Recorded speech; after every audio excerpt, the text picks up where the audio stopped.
Et voilà, c'est reparti pour un nouveau périple de 34 jours cette fois. Depuis l'an passé, la Bolivie n'a pas retrouvé l'accès à la mer et reste entourée par le Pérou, le Brésil, l'Argentine, le Chili et le Paraguay. Sa superficie n'a pas changé et reste 36 fois plus grande que notre Belgique pour 12 millions d'habitants. La Paz est la capitale administrative du pays, tandis que Sucre en est la capitale constitutionnelle.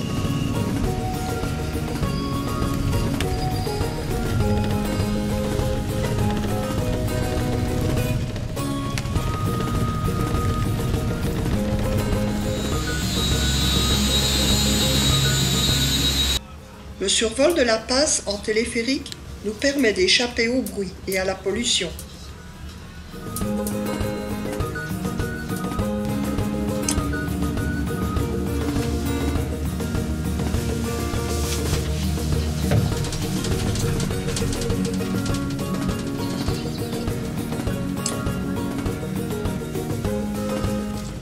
Beaucoup moins tranquille est la traversée de El Alto, cette ville située dans le prolongement de La Paz.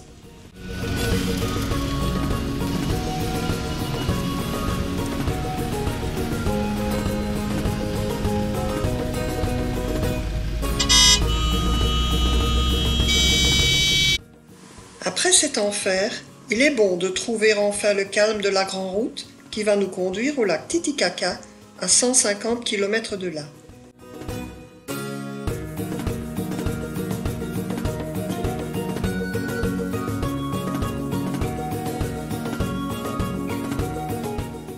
Une traversée en ferry s'impose pour passer de San Pablo de Tiquina à San Pedro de Tiquina.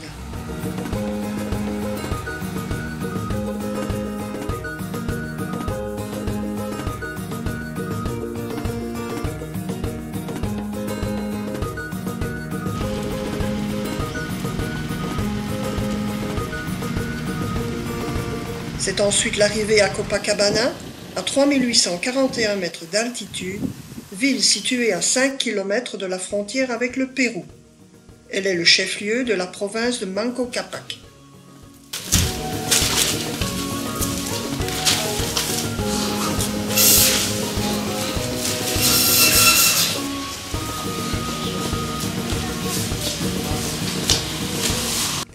Selon le mythe inca, Inti, le soleil, envoya sur terre deux de ses enfants, Manco Cápac et Mama Ocllo, pour civiliser le monde et implanter en lui le culte du soleil. Les deux conjoints, frères et sœurs, sortirent ainsi du lac Titicaca où ils commencèrent leur mission. Voici l'île du Soleil, la plus grande île du lac. Les archéologues ont découvert des preuves que les gens vivaient sur l'île dès le 3e millénaire avant notre ère. À l'époque des Incas, l'île était un sanctuaire. Il s'y trouvait un temple avec des vierges dédiées au dieu soleil ou Inti. De là provient le nom de l'île.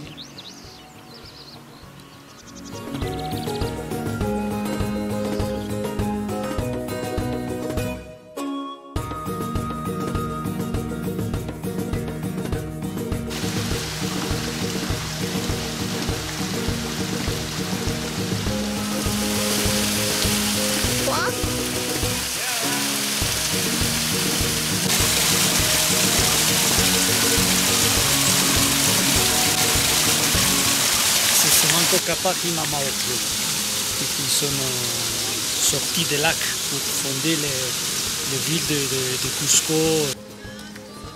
On ne peut quitter le lac Titicaca sans déguster l'une de ces truites. Âme sensible s'abstenir, certes, mais il faut avouer que c'était bien bon.